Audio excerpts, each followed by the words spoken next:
Imagine doing a love spell on somebody and then it all comes back to destroy you. You see my face, so you know I'm back with another spooky story. Someone submitted this story and told me it was about their cousin. We're gonna call her cousin Linda. So Linda met this guy, we're gonna call him Dodo, at work. Linda went from literally barely caring about being at work until Dodo joined the team. Dodo would bring this sense of excitement to work, where Linda was just looking forward to going to work because at least Dodo was gonna be there. So Linda and Dodo would go on to build this friendship. And they were inseparable. They spent a lot of times together at work and outside of work. So Linda really got to know the ins and outs of Dodo. And when they would spend all these times together, it would get late. And sometimes Linda just wouldn't feel safe to go home, so she would just stay the night. So while getting to know him, Linda admitted to having feelings for Dodo. But no one knew if Dodo felt the same because Linda decided to not disclose that information. And of course, knowing the ins and outs, she knew that Dodo already had a couple of options anyway. But according to Dodo, those women were just sexual relationships. Fast forward one day, Dodo's grandfather unfortunately abruptly passes away. And to help Dodo get his mind off of things, Linda being the best friend that she was, so to take his mind off things, they decided to go out to a bar. They got drunk and came back home. While they were home and Linda was consoling him, one thing led to another and they did the boom boom boom. Now, Linda. Anyway, so the next day they woke up, they didn't really talk about it. Linda proceeded on being there for Dodo throughout his entire grief period. And throughout the period of him grieving, they did not hook up again. However, Linda's feelings grew. One day, Linda finally said, you know what, I'm done hiding these feelings. So she confesses her feelings to Dodo. And Dodo actually felt the same. Dodo actually admitted to being in love with her and he was just scared of ruining their friendship. So they would go on and have this flirty-esque friendship. They were basically best friends by day and doing the boom boom boom, making the bed rock by night. Everything was great until Linda was like, when are we gonna be together? We've been doing this cute bestie cat and mouse type of game for a while now, what's tea? And every single time that conversation would come up, it seems like there was always a blockage on his end. Linda was ready to be a girlfriend. Shit, Linda was ready to be a wife today. But there was a blockage for him. So Linda thought since her family is already privy with voodoo, she might as well exercise what she actually knows and just basically give him a little kick to make him see her as, a potential mate. So she did what any reasonable person would do and fed him a voodoo pasta. And that was just step one. Because she likes to go big or go home, she admitted to also giving him a potion. And the man was head over heels. He was so head over heels that he forgot about everybody in his life. That is until his family got involved. His family, knowing that something wasn't right, got involved and decided that they were going to bust him out of this relationship. So one day they got him. All that Linda knew was that she came home one day and that this man disappeared for months. And she had no idea what happened to him or even where to find him. Until one day, being the desperate girl that she is, when suddenly in storms an angry Dodo. To backtrack, when Dodo's family got him, they uncovered the truth about what his girlfriend was doing to him. They took him out of whatever she put him under. When he came back to realize, as much as he tried to ignore the urge, he just had to see her. So he would storm to her house, kick her door down, notices that she was sitting right there, Linda being excited that he came back, but also automatically noticing that his demeanor was different. He beat Linda so bad that Linda suffered such serious surgeries. She has lost all her teeth, dislocated her jaw, broke a few of her limbs, and he attempted to set her house on fire. She escaped by literally just a hair. One of her neighbors heard the screaming, saw Dodo running out of that house, and ran inside to her rescue. Till this day, she has chronic pain and she is still suffering the consequences of that love spell. That was a submission from Jackmail IT. Maybe hold out before you do that love spell. I want to thank you guys so much for watching this story time, and even more of a thank you for 100,000 followers. If you ever doubt anything, just know, come here. I love you, my abducted humans. And I ain't never gonna stop loving you, bitch. Anyway, make sure you subscribe to my YouTube channel. I'm on my YouTube Zoom. I have so many stories that are longer than these posted on YouTube, so you better go check them out. I've officially reached 10,000 subscribers on YouTube. So if you weren't one of the original 10Ks and you've been watching me all this time, I hope you're ashamed. But it's okay because it's never too late to join the train. Make sure you follow me on Instagram. Like literally the link is in my bio. What are you doing? Please? All right, au revoir.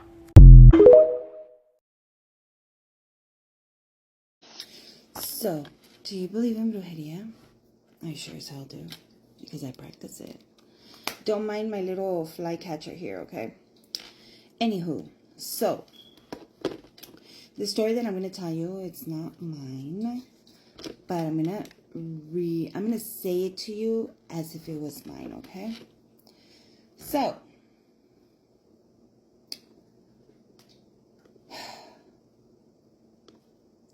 Maria came to me and told me that she wanted to make some guy fall in love with her. She was obsessed with this guy and she wanted him to be in love with her. And I told her, you gotta be very, very careful because you can't really make someone love you if you had nothing to do with him. There's way too many consequences when it comes to something like that. So Maria was like, I don't care. I want him now. I will deal with the consequences when they come. I want him. And so I told her, okay, fine. So I gave her this little powder and I specifically told her, only put a small percent, like grab it with your fingers, a little pinch, and put it in an alcoholic drink for that guy. She's like, yeah, I got it. And then she paid and she left. So a few weeks passed and I got invited to a party. And it was more like a neighborhood get-together type thing.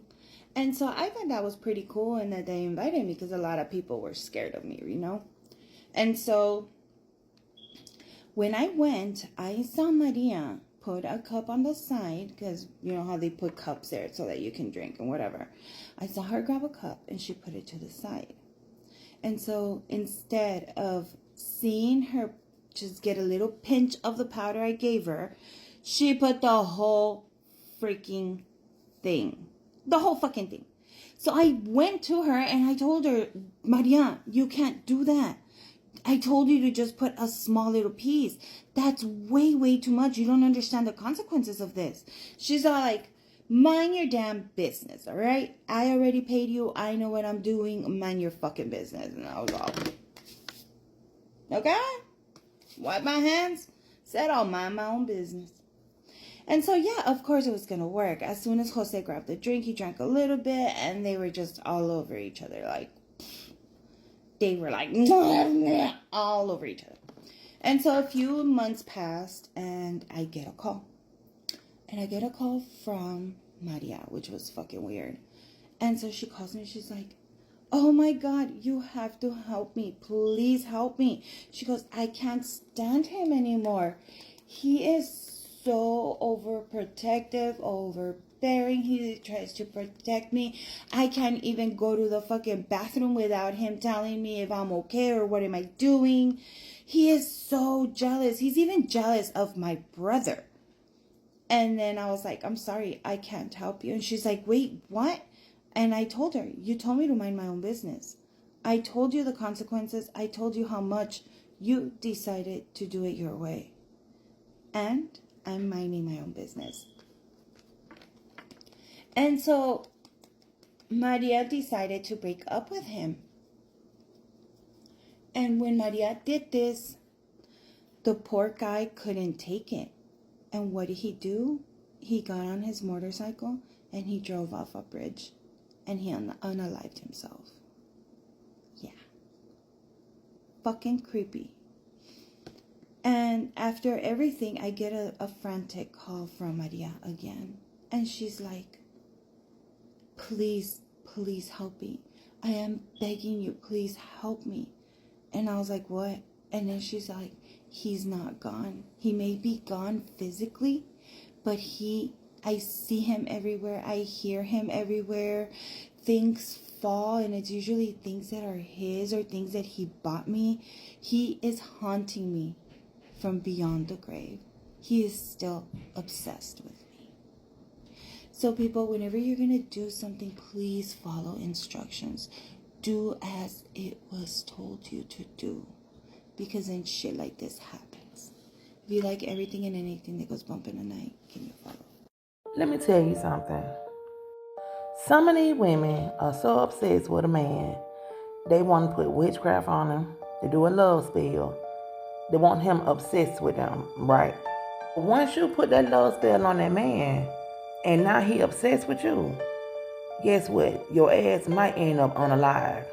I don't care what. I don't want damn motherfucker that bad be walking around here putting witchcraft on somebody to make them want me. If I had to make a motherfucker want me, I don't want him. I don't understand who the fuck even do that. Sometimes y'all be hearing about some of these women getting unalive. I hate to say it, somebody gonna get mad. Some of that be because they done put voodoo on that man. And now he is really obsessed with them. She tired on, she ready for a relationship to be over with now for whatever reason. And now he can't take it. Cause he gone crazy literally by her. Cause she did it. Man, let me tell you something. There ain't that much love in the fucking world. You gotta love yourself first. If I got to put, and I'm gonna tell you ways too in my next video, how they put the love spell on the man. Y'all be surprised what people will do to keep them a man. Stay tuned. Here are 7 signs that you are a victim of witchcraft. Let's get into it. Family, it is clear that a dark, evil force is at work in the world today. I'm being so serious. On TikTok, YouTube, and Instagram, go see it for yourself. I've noticed witches and spells, especially the popular love spell. Y'all, this is very real. I've met several victims of witchcraft. All it takes is a black and white photo of you, or even better, access to you through sight, sound, or in person. That is why it's so important for you to be discerning, family. Do not know who you're connecting with. Here are 7 signs you may be a victim of witchcraft or black magic. Number 1, waking up with unexplained scratches, scars, or bruises. Number 2, experiencing frequent nightmares or night terrors, including sexual dreams with random people, being attacked by animals, or strange encounters during sleep. Number 3, waking up at 3 a.m. This is called the watchtower hour. This is a sign to pray, but it can also indicate that someone is doing witchcraft against you, which is why your spirit is waking you up to pray. Number 4, sudden headaches, fatigue, or a feeling of heaviness. Number 5, sudden back-to-back misfortune. It's like you can't get ahead. An unexplained hair loss. Number 6, emotional distress. Feeling like you're going crazy. Desiring to disappear or isolate. Feeling like no one cares about you. Number 7, sharp pains in your body, especially in your lower back or in your head.